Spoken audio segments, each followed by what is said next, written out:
Alors, docteur Franceschi, bonjour. Bonjour. Vous êtes candidat France 21 dans la 5e circonscription de Marseille pour les Oui. législatives. Alors, comment se passe votre campagne? Écoutez, la campagne se passe plutôt bien. Vous savez que c'est une circonscription qu'on n'a pas choisie par hasard. D'abord parce que j'ai mes implantations locales depuis très longtemps. Quand je suis arrivé enfant pour rentrer au lycée Saint-Charles, c'est dans cette circonscription que j'ai vécu pendant une quinzaine d'années. Et concilier activité politique et professionnelle, puisque vous exercez toujours, c'est pas trop compliqué? Vous arrivez à Mais gérer votre écoutez, temps? je trouve que ça devrait être la règle. Mhm. Dans Les journées sont pas trop courtes? Dans les pays anglo-saxons, on fait de la politique quand on a réussi dans la vie et quand on a un métier.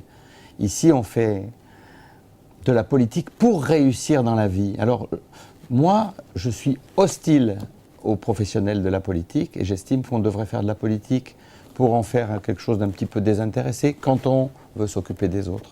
Alors, on va parler de France 21, donc votre association. Vous vous présentez Alors, ce n'est pas une association. ce parti. Hein.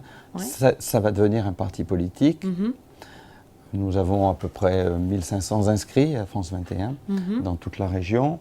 Nous avons la plupart du temps sont des sympathisants républicains, Vous vous situez sympathisants où, voilà, sur souverainistes. l'échiquier politique? Bah, vous savez, moi c'est très clair, hein, j'ai soutenu le non à Maastricht, j'étais avec Philippe Séguin en 99 aux élections européennes, j'étais avec Charles Pasqua au Rassemblement pour la France pour dire non à cette forme d'Europe qu'on nous promettait en 2001 en présentant des listes dans tout Marseille contre Jean-Claude Gaudin et Renaud Muselier déjà à l'époque. Et puis après, évidemment, si vous voulez, nous n'étions plus à la mode. On considérait que l'Europe était la solution à nos problèmes. Ça peut être la solution à nos problèmes maintenant, mais elle a été faite en dépit du bon sens et en mettant tous les problèmes à l'envers. Quelles sont les attentes des Marseillais, les problématiques de cette 5e circonscription?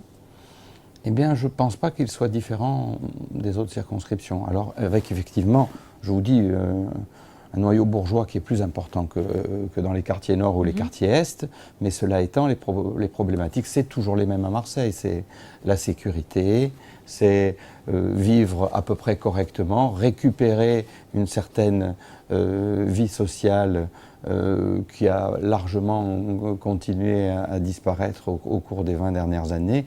Vous briguez quand même le Palais Bourbon, la députation. Si vous êtes à l'Assemblée, qu'est-ce que vous allez proposer? Alors, je ne vais pas être à l'Assemblée. Ah. Ce n'est pas un scoop. Il faut quand même mettre... Rien n'est impossible. Rien n'est impossible. Enfin, vous imaginez bien que nous avons deux poids lourds en face de nous. Un ancien secrétaire d'État aux Affaires étrangères, qui, paraît-il, s'occupait de tout ce que ne faisait pas M.